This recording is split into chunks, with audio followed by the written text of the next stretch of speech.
Hello guys, आप सभी का आपके अपने यूट्यूब चैनल यस मैथमेटिक पाठशाला में स्वागत करता हूं।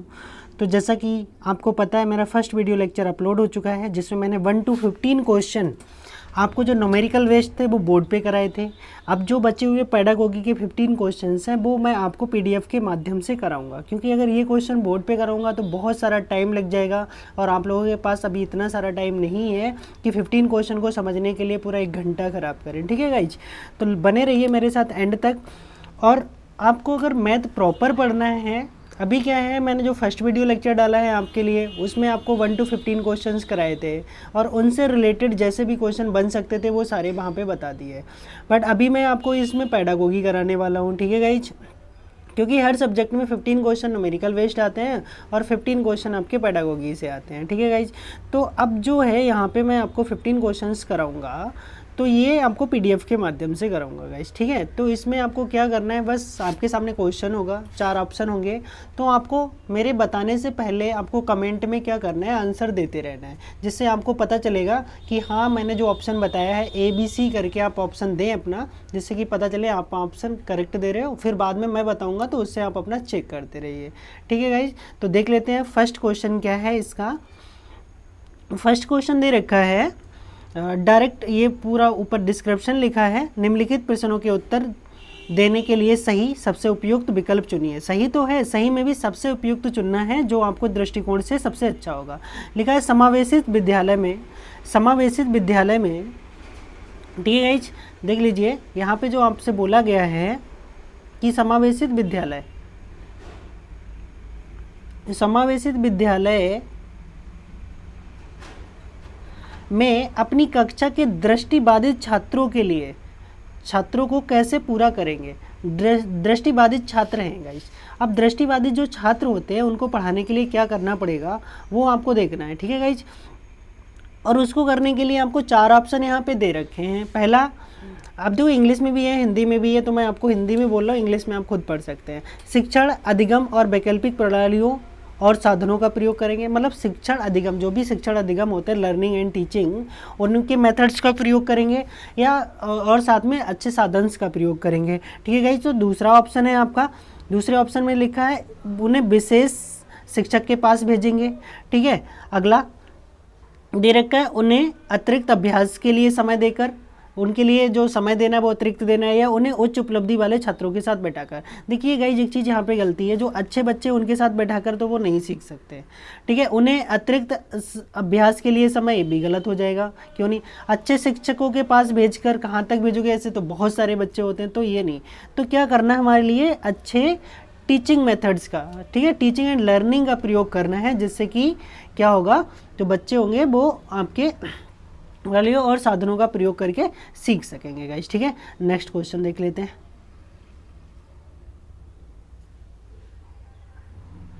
अब इसी में क्या है जो आपको दे रखा था, उसमें मैं आपको एक चीज़ बता दूं, इसी की आंसर्स में कैसे समावेशी शिक्षा को समेकित शिक्षा भी कहते हैं।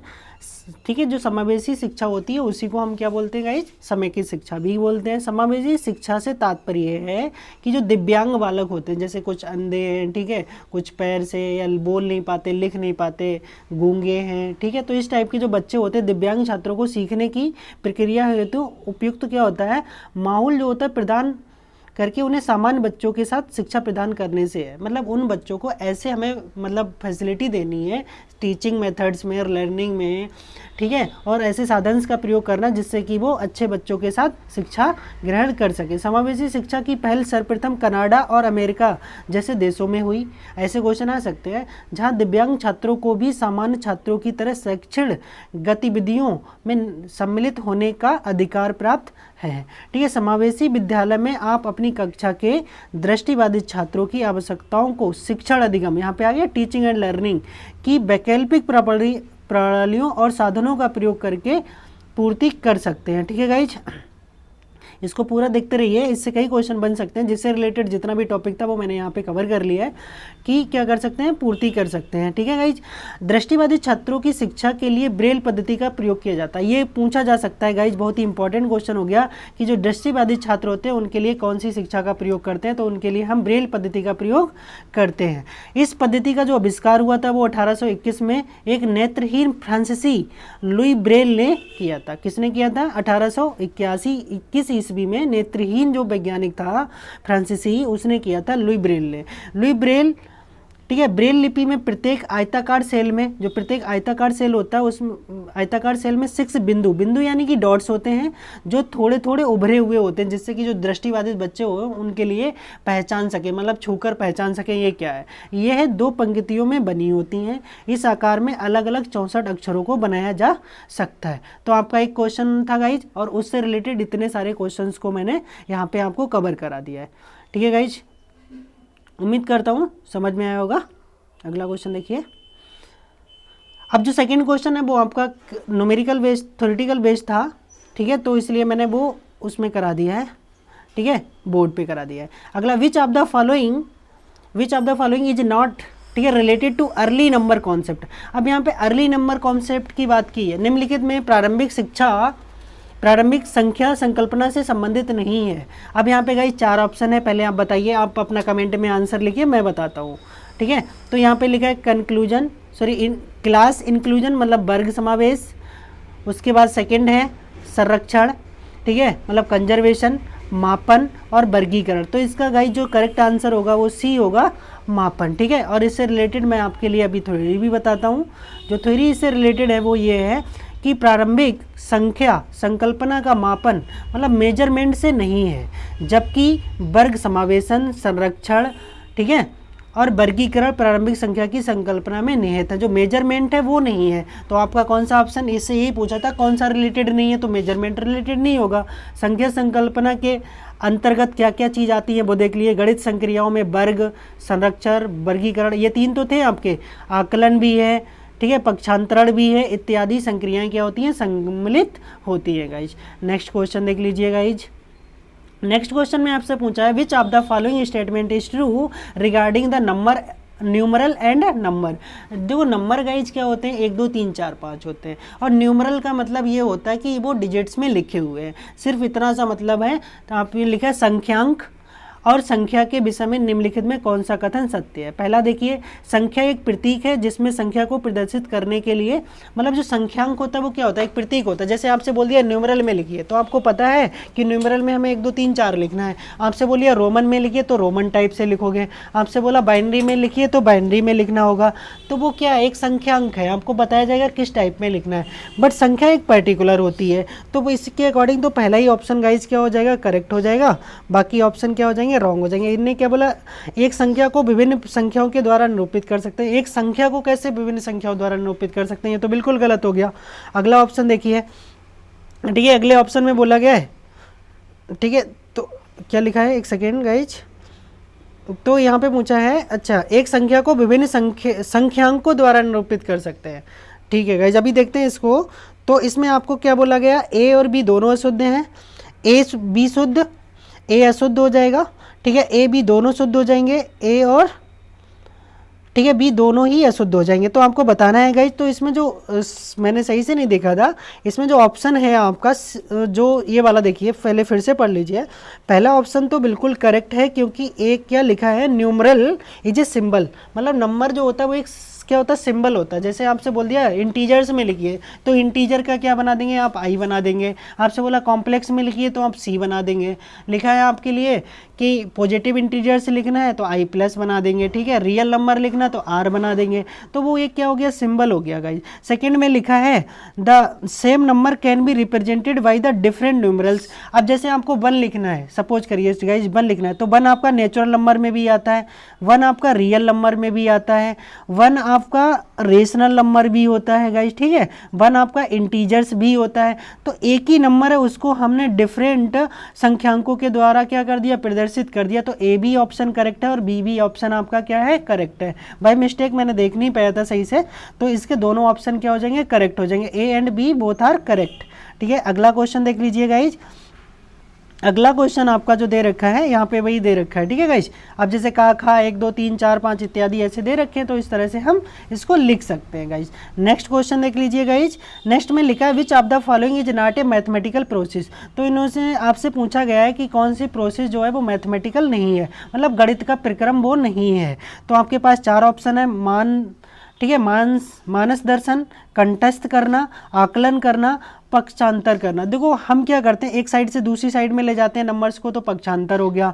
आकलन उनको हम जब निकालते हैं किसी भी चीज़ को कि इसको सॉल्व करने के बाद इतना आएगा, ये आकलन हो गया, ठीक है। विजुलाइजेशन जैसे हम बोर्ड पे क्वेश्चन को करते हैं, सॉल्व करते हैं, तो वो विजुलाइजेशन मतलब उसको कर करके देखते हैं, तो विजुलाइजेशन भी हो गया। मैथ जो होता है वो रटने से नहीं आता, क्योंकि मैथ की जो प्रोसेस होती है वो रटी नहीं जाती, तो इसलिए मेमोराइजेशन ये गलत हो जाएगा, बाकी सारे प्रोसेस ठीक हो जाएंगे। तो मैथ को कंटेस्ट नहीं कर सकते, मैथ को हम क्या कर सकते हैं, प्रैक्टिस के द्वारा सीख सकते हैं गाइज। नेक्स्ट क्वेश्चन देख लिए, क्वेश्चन नंबर 6 वही लिखा है जो मैंने अभी बोला था, आप एक बार पढ़ सकते हो स्क्रीन को रोककर इसका आंसर। नेक्स्ट क्वेश्चन देख लीजिए गाइज। नेक्स्ट क्वेश्चन में लिखा हुआ है, आप इस क्वेश्चन को अच्छे से समझिए। इस क्वेश्चन में आपसे बस इतना बोला गया है कि read the following words problem, ठीक है, ऑन एडिशन, योग पर निम्नलिखित शाब्दिक समस्याओं को पढ़िए। क्या लिखा है, एक टोकरी में 15 संतरे हैं और दूसरी टोकरी में 17 संतरे हैं, सब मिलाकर कितने संतरे हैं। पहला क्वेश्चन तो ये हो गया। सेकंड क्वेश्चन हो गया, ठीक है, 1 रुपये 9,950 वाले मोबाइल फ़ोन की कीमत में बजट के बाद 375 रुपये की वृद्धि हो गई, नई कीमत क्या है, ठीक है। तो अब ये तो आपके पास 2 कथन थे, निम्नलिखित में से कौन सा कथन सत्य है। पहले बोला गया एक टोकरी में 15 संतरे हैं, दूसरी टोकरी में 17 संतरे हैं, सब मिलाकर कितने संतरे हैं। तो इसमें योग किस पे हो रहा है, सेकंड वाले में है। एक मोबाइल फ़ोन जो पहले था 950 रुपये, ठीक है, इनके पहले एक फ़ोन 950 रुपये वाले एक फ़ोन की कीमत में बजट के बाद 375 की क्या होगी, वृद्धि हो गई, तो नई कीमत क्या होगी, इस तरह से पूछा गया। तो कौन सा ऑप्शन आपका करेक्ट होगा, ठीक है, पहला, ठीक है, हिंदी इंग्लिश दोनों में लिखा हुआ है। ए जो ऑप्शन है योग की समुच्चय संरचना को प्रदर्शित करता है, जबकि बी जो है योग की संवर्धन संरचना को प्रदर्शित करता है, ठीक है। सेकंड में बोला दोनों ही योग की संरचना को प्रदर्शित करते हैं या दोनों ही संवर्धन संरचना को प्रदर्शित करते हैं। ए संवर्धन संरचना तथा बी समुच्चय संरचना को प्रदर्शित करता है। तो गाइज आप देखेंगे कौन सा आंसर आपका करेक्ट होगा। उपरोक्त ए जो है वो आपकी समुच्चय संरचना को प्रदर्शित कर रहा है। क्यों कर रहा है, बोले एक टोकरी में 15 है, दूसरी में 17 है, तो आप सिंपली इनको क्या कर सकते हो, ऐड कर सकते हो, ठीक है। तो पहला तो योग की संरचना पर हो गया। अब जो सेकंड वाला था, सेकंड में बोला था एक फ़ोन जो पहले था 9,950 रुपये का मिल रहा था गाइज, बट उसमें क्या हुआ, जब बजट आया, बजट पास होने के बाद 375 रुपये की वृद्धि हो गई। तो वो क्या हुआ, योग तो हो रहा है, साथ में संवर्धन भी हो रहा है, मतलब उसमें एडिटिंग भी हुई, तो इसकी वजह से क्या हुआ, तो वो सेकंड एक ए वाला जो ऑप्शन था वो आपकी योग की योग की समुच्चय संरचना को प्रदर्शित करता है, और बी वाला जो गाइज आपका ऑप्शन हो जाएगा वो संवर्धन संरचना को प्रदर्शित करेगा, और जो ऑप्शन नंबर ए होगा वो आपका गाइज क्या हो जाएगा, करेक्ट हो जाएगा। नेक्स्ट क्वेश्चन देख लीजिए गाइज। नेक्स्ट क्वेश्चन में पूछा है आपका, प्याजे के प्रस्ताव के अनुसार, प्याजे ने जो प्रस्ताव दिया था, माप के विभिन्न भौतिक राशियों के संरक्षण की योग्यता के विषय में सही कथन को पहचानिए। तो इनमें जो क्या पूछा गया है कि जो माप है उसकी विभिन्न भौतिक राशियों के संरक्षण की योग्यता के विषय में सही कथन कौन सा है। तो पहला कथन देख लेते हैं गाइस, आपके सामने 4 कथन दे रखे हैं, कौन सा करेक्ट होगा उसको पहचानना है।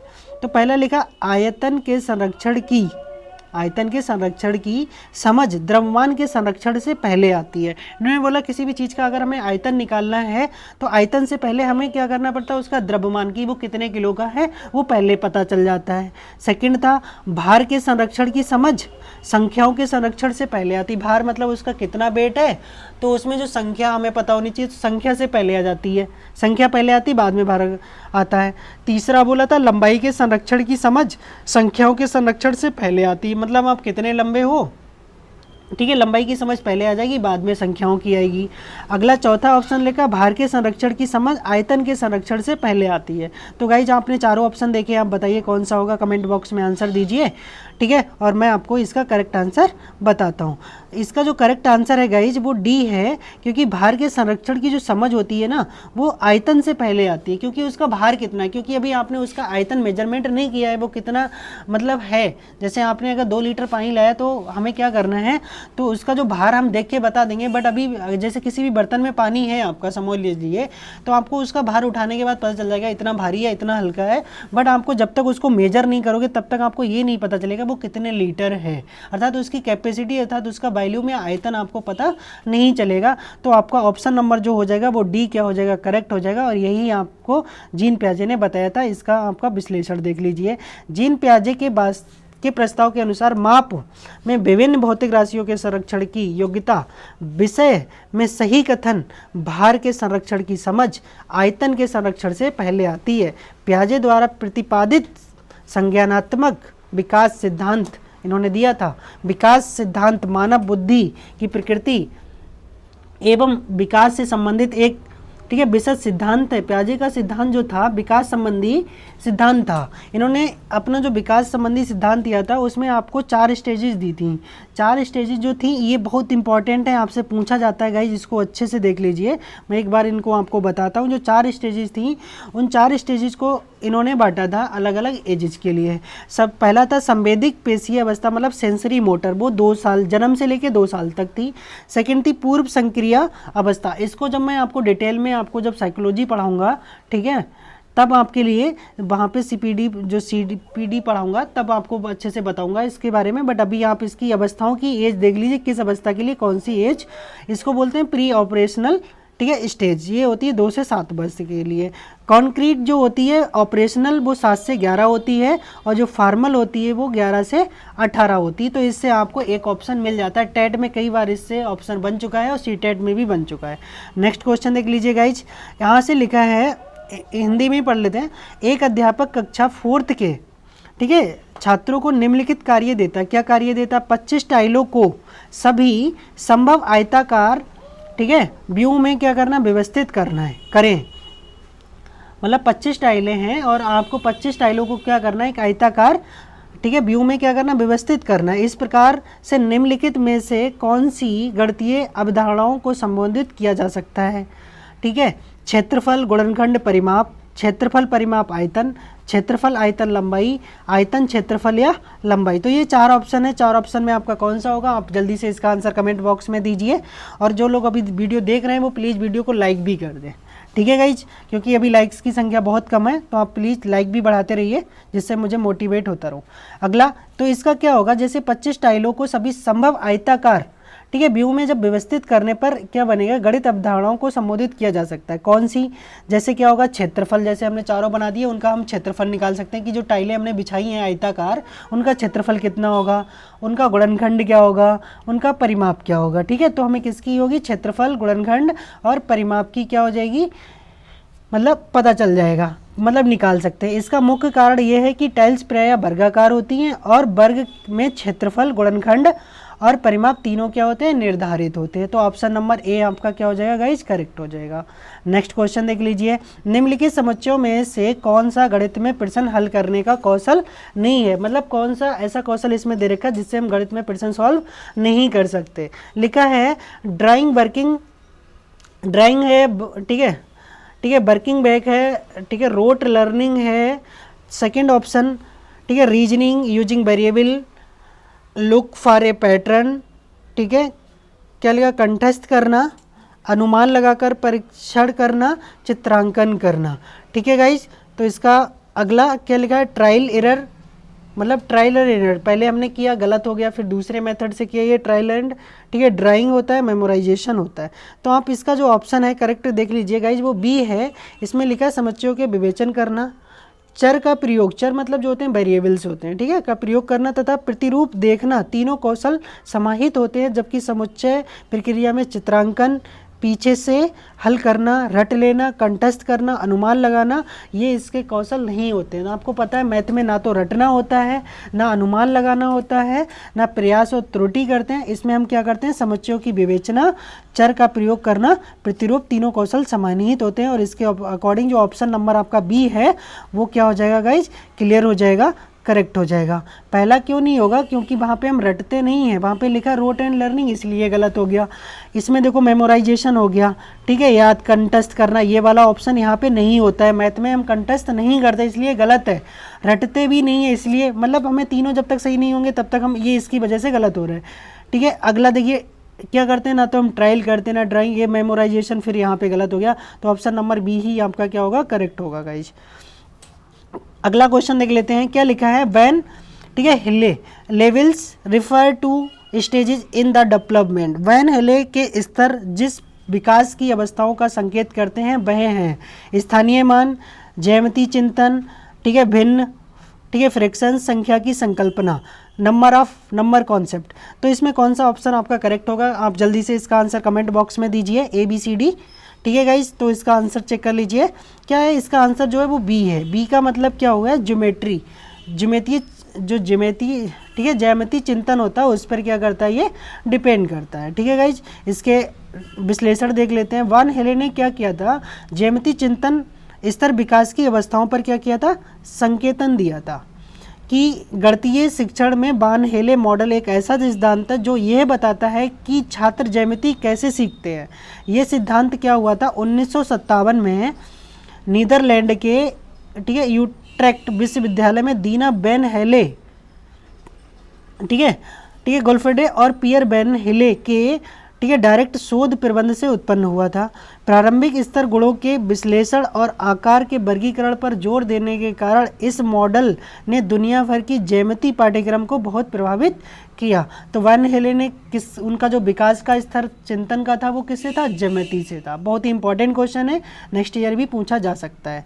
नेक्स्ट क्वेश्चन देख लीजिए गाइज, लिखा है राष्ट्रीय पाठ्य चर्चा रूपरेखा NCF 2005, ठीक है, की ठीक है, संसद के अनुसार प्राथमिक विद्यालयों का गणितीय पाठ्यक्रम क्या होना चाहिए, कार्यविधिक ज्ञान पर केंद्रित होना चाहिए, गणितीय संकल्पनाओं में कठोरता देने वाला होना चाहिए, छात्रों को प्रगामी गणित के लिए तैयार करने वाला होना चाहिए, छात्रों के प्रतिपादन के अनुभव से संबंधित होना चाहिए। तो प्लीज़ इसका आंसर आप जल्दी से कमेंट बॉक्स में दीजिए गाइज, क्योंकि आप अगर आंसर देंगे तो आपकी इसमें क्या होता है कि मैथ जो पेडागोगी के 15 क्वेश्चंस आते हैं वो आपको प्रैक्टिस जितनी ज़्यादा कर लोगे उसी से आएंगे, क्योंकि ये न्यूमेरिकल क्वेश्चंस नहीं है, ये आपके IQ पर डिपेंड करते हैं। तो जितना ज़्यादा आप प्रैक्टिस करेंगे आपका IQ लेवल उतना ही अच्छा होता रहेगा। तो प्लीज़ इससे मेरे आपके आंसर बताने से पहले आप आंसर कमेंट बॉक्स जरूर किया करिए, ठीक है। तो इसका ऑप्शन जो डी होगा वो बिल्कुल करेक्ट होगा। राष्ट्रीय ठीक है, जो पाठ्य चर्चा की रूपरेखा NCF 2005 की अनुशंसा के अनुसार उन्होंने क्या किया था, ये बताया था कि जो आपका प्राथमिक विद्यालयों का जो गणित का पाठ्यक्रम छात्रों के प्रतिपादन के अनुभवों से संबंधित होना चाहिए, कि मतलब जैसे वो अनुभव करें। पाठ्य चर्चा शिक्षण विधि को हमेशा छात्र केंद्रित मानती है, मतलब छात्र के अकॉर्डिंग ही बनाना चाहिए, छात्रों पर केंद्रित होना चाहिए। पाठ्य चर्चा की रूपरेखा 2005 के सिद्धांत, ये सिद्धांत आप बहुत ही अच्छे से पढ़ लीजिए गाइज, क्योंकि ये जो सिद्धांत हैं इन सिद्धांतों से अधिकतर क्वेश्चन पूछ लिया जाता है। ये 4 सिद्धांत हैं, क्या है, ज्ञान को स्कूल के बाहरी जीवन से जोड़ा जाए, मतलब ऐसा होना चाहिए जैसे खाली बच्चा स्कूल से ही नहीं, व्यवहारिक नॉलेज भी होनी चाहिए। क्वेश्चंस को ऐसे हमें बनाना चाहिए जिससे कि उसके पास व्यवहारिक नॉलेज भी मिल सके। पढ़ाई को रटंत प्रणाली से मुक्त किया जाए, पढ़ाई ऐसी नहीं होनी चाहिए जो रटने पर डिपेंड करे। कक्ष में गतिविधियों को जोड़ा जाए, कक्षा में क्या होता है जब हम पढ़ाते समय बच्चों से एक्टिविटी कराएं, ठीक है, खेल खेल में सिखाएं। राष्ट्रीय मूल्यों के प्रति, ठीक है, आस्थावान विद्यार्थी तैयार हों, मतलब हम ऐसे विद्यार्थियों को उनके चरित्र को ऐसे निखारें कि वो अच्छी से अच्छी जगह डेवलप हो सके और अपने आप को एक जेंटलमैन बना सकें। अगला क्वेश्चन देखा है 0.3 इंटू 0.2, ठीक है, इक्वल टू 0.06, 2 दशमलव वाली संख्याओं के गुणन जैसे ये दे रखा है कि संख्या की संकल्पना को समझाने के लिए निम्नलिखित में कौन सी शिक्षण अधिगम उचित साधन है। मतलब टेलर का गिनतारा, मतलब ये जो आपको मल्टीप्लाई सिखाई गई है 0.3 और 0.2, अगर आप किसी बच्चे को सिखाते हो तो इसमें किस नियम का, मतलब किस संकल्पना का यूज करेंगे, अर्थात किस शिक्षण अधिगम का, लर्निंग एंड टीचिंग का यूज करेंगे, टेलर का गिनतारा, संख्या chart, graph paper, Dienes blocks. तो जल्दी से आंसर इसका कमेंट बॉक्स में दीजिए गाइस। तो इसका जो आंसर होगा वो सी होगा। 2 दशमलव वाली संख्याओं के गुणन की संकल्पना को समझाने के लिए हम ग्राफ पेपर का यूज करते हैं, क्योंकि ग्राफ पेपर में क्या होता है, पॉइंटों के बाद छोटे छोटे 2 मतलब 10 डिजिट्स होते हैं 1-2 डार्क लाइनों के बीच में, तो उससे हम उसको आसानी से समझा सकते हैं। शिक्षण अधिगम उचित है। ग्राफ पेपर आंकड़ों का आलेखीय प्रस्तुतिकरण है जिसमें आंकड़ों को क्या करते हैं, प्रतीक द्वारा दर्शाया जाता है। नेक्स्ट क्वेश्चन देख लीजिए गाइज। प्राथमिक स्तर पर विद्यालयों के गणित अधिगम मतलब मैथ की जो टीचिंग है का मूल्यांकन करने के लिए निम्नलिखित में से कौन सा प्रभावशाली योजना नहीं है।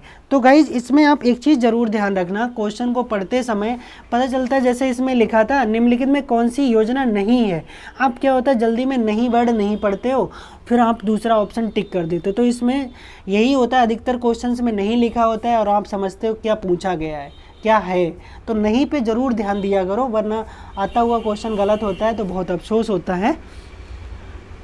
लिखा है विद्यार्थियों की त्रुटियों को जानकर उन्हें तर्क का विश्लेषण किया जाए। ठीक है। सेकंड, ऐसे कार्यों की अभिकल्पना की जाए जिनमें एक से अधिक स्तरों के उत्तर प्राप्त हो सकते हैं। अब एक से अधिक जहां उत्तर प्राप्त हो वो तो होना ही नहीं चाहिए। मुख्यतः समूह संचालन कार्यों का प्रयोग किया जाए। ठीक है। ऐसे कार्यों की अभिकल्पना की जाए कि यंत्रवत रटने और संकल्पना समझने में अंतर किया जा सके। तो इन्होंने ऑप्शन से पूछा था, नहीं वाला पूछा था गाइज। तो मुख्यतः समूह संचालनों का कार्य हमें क्या करना होता है, नहीं करना होता है। तो ऑप्शन नंबर सी क्या हो जाएगा, इसका करेक्ट हो जाएगा गाइज। नेक्स्ट क्वेश्चन देख लीजिए। ठीक है। तो यहाँ पे क्या करना है, इसमें देख लीजिए इसका। ठीक है। डिस्क्रिप्टिव क्या चीज़ है, मूल्यांकन जो होता है योजनाबद्ध शिक्षा का अभिन्न भाग होता है, क्योंकि मूल्यांकन हम जब करते हैं तभी हमें पता चलता है बच्चा किस लेवल पे है, कितना सीख रहा है, हमारा पढ़ाया हुआ कितना ध्यान दे रहा है या नहीं दे रहा है। तो जो मूल्यांकन होता है वो योजनाबद्ध शिक्षा का एक अभिन्न अंग है। चालू शिक्षण, ठीक है, प्रक्रिया, ठीक है, ब्लूम के पारंगित उपागम शिक्षण मॉडल पर आधारित है। ये चीज़ ध्यान रखना, मूल्यांकन जो योजनाबद्ध शिक्षण जो होती है वो किस पे होती है, शिक्षण प्रक्रिया ब्लूम, ठीक है, पारंगित उपागम शिक्षण मॉडल पर आधारित है। गणित शिक्षण में मूल्यांकन के कार्यों को 3 प्रमुख संवर्गों में रखा जा सकता है। पहला, प्रथम संवर्ग मानक ठीक है संदर्भित, सेकंड संवर्ग कसौटी संदर्भित तथा तृतीय संवर्ग दैत्य प्रयोजन कार्यों का। समूह संचालित कार्यों का प्रयोग प्राथमिक स्तर पर विद्यार्थियों के गणित अधिगम का मूल्यांकन करना प्रभावशाली योजना नहीं है। नेक्स्ट क्वेश्चन देख लीजिए। गणित अध्यापन को प्रभावी बनाने के लिए निम्नलिखित में से कौन सी विशेषता नहीं है। फिर बोला नहीं है, मतलब जो है वो नहीं देना, जो नहीं है वो देना है। एक नई संकल्पना का परिचय देने के लिए समय के नियम का कठोरता से अनुपालन करना, छात्रों को त्रुटियों से पूर्ण प्रतिरूपों पर केंद्रित होना। ठीक है। अगला क्वेश्चन जो है इसका, मतलब अगला ऑप्शन जो है, प्रतिदिन के अनुभवों के साथ संबंध स्थापित करना, एक ही संकल्पना के लिए विभिन्न शिक्षण अधिगमों का प्रयोग करना। तो इसका आंसर आप कमेंट बॉक्स में दीजिए गाइज। इसका जो ऑप्शन होगा वो ए ऑप्शन करेक्ट होगा। ए ऑप्शन देख लीजिए क्या होगा। ए ऑप्शन आपको जो दे रखा था, इसमें दे रखा था एक नई संकल्पना का परिचय देने के लिए समय के नियम का कठोरता से पालन करना चाहिए। ऐसा नहीं है किसी एक चीज़ का आपको क्या करना है, संकल्पना देनी है और आपने उसमें बहुत सारा टाइम वेस्ट कर दिया, तो टाइम मैनेजमेंट होना चाहिए। तो ये विशेषता इसकी नहीं है। ठीक है गाइज। तो इस चीज़ को हमें क्या करना है, ये गलत हो जाएगा आपका। अगला क्वेश्चन देख लीजिए गाइज। इसी का एक पहले डिस्क्रिप्टिव देख लीजिए। गणित ऐसी विधियों का समूह है जो संख्याएं जिसमें होती हैं, मात्राएं, परिणामों, रूपों और उसी के आपसी रिश्तों, गुण, भाव इत्यादि का अध्ययन करती है। गणित एक अमूर्त या निराकार और निगमनात्मक प्रणाली है। गणितीय अध्यापन को प्रभावी बनाने के लिए छात्रों की त्रुटियों के प्रतिरूपों पर केंद्रित होना, प्रतिदिन अनुभवों के साथ संबंध स्थापित करना कि हमने आज क्या किया उसके साथ हमें संबंध स्थापित करना है, तथा एक ही संकल्पना के लिए विभिन्न शिक्षण अधिगमों का प्रयोग करना भी उचित रहता है। जबकि नई संकल्पना एक परिचय देने के लिए समय के नियम, कठोरता और पालन का, ठीक है, गणितीय अध्यापन की विशेषता नहीं है। तो जो फर्स्ट ऑप्शन था वो आपके इसके अंतर्गत आता है और ये वाला ऑप्शन नहीं होता है। अगला क्वेश्चन देख लीजिए गाइज, ये लिखा है what is the correct sequence, ठीक है, a teacher of a class third needs to follow to explain concept of quart, ठीक है, क्वार्टर, क्वार्टर का मतलब होता है 1/4 और टू द स्टूडेंट, हमें किसी स्टूडेंट को 1/4 क्या है समझाना है, वो थर्ड क्लास का स्टूडेंट है। संकल्पना समझाने के लिए अध्यापक को निम्न में से किस ठीक है उचित अनुक्रम का अनुसरण करने की आवश्यकता है। चतुर्थांश के प्रतीक को श्यामपट्ट पर लिखना, ठीक है। बी ऑप्शन है ठोस पदार्थ लेकर उसे चतुर्थांशों में बांटना, ठीक है। चतुर्थांश को प्रदर्शित करने वाले चित्र दिखाना, ठीक है। तो ये 3 ऑप्शन देखें, इसमें कौन सा सही होगा, तीनों सही होंगे, ए सही होगा, बी सही होगा या सी सही होगा, इसमें आपको बताना है और कौन सा ऑप्शन करेक्ट होगा वो भी देखना है, ठीक है गाइस। तो देख लेते हैं, जो चतुर्थांश होता है कक्षा अगर थर्ड का बालक है आपके पास, ठीक है, तो उसको 1/4 की संकल्पना समझानी है। अध्यापक को निम्न क्या अनुसरण करना चाहिए, सर्वप्रथम एक ऐसा ठोस पदार्थ लेना है जिसको हम 4 पार्ट उसके कर सकें। तो 4 पार्ट जब करेंगे हम तो बच्चों को चारों पीस उसके अलग अलग करके हम दिखा सकते हैं, तो उसको समझा सकते हैं ये पूरे फिगर का 1/4 पार्ट है, अर्थात ये इसका क्या है चतुर्थांश है। प्रदर्शित करने वाले चित्र दिखाना, ठीक है। तत्पश्चात चतुर्थांश के प्रतीक को श्यामपट्ट पर लिखना। विकल्प इसमें आपका क्या होता है, देखो श्यामपट्ट पर भी हमें समझाना पड़ेगा, ठोस पदार्थ भी लेना पड़ेगा, ठीक है। तो ये 3 के तीनों ऑप्शन आपके क्या हो जाएंगे, करेक्ट हो जाएंगे। तो ऑप्शन नंबर बी जो है ए बी सी तीनों उचित रहेगा। एक क्वेश्चन और है, ये थोड़ा थ्योरेटिकल है इसलिए मैंने बोर्ड पे ज़्यादा नहीं कराया था क्योंकि बहुत लेंथी क्वेश्चन है, लिखने में बहुत टाइम लग जाता है गाइस, तो इसको मैं हिंदी में बताता हूँ। दीपा एक डाकघर में पत्र और पार्सल डाक से भेजने के लिए जाती है।